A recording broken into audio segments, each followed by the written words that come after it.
Lakas na naman ang ulan, guys.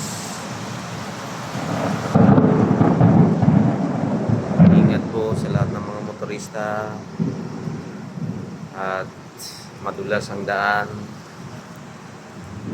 Ayan po sa labas. Makikita niyo yan sa labas. Ingat-ingat.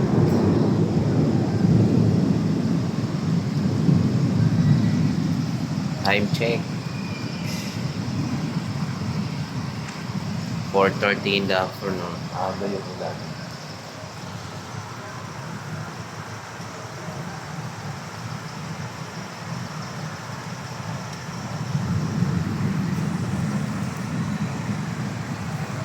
Basa ang daan, madulas.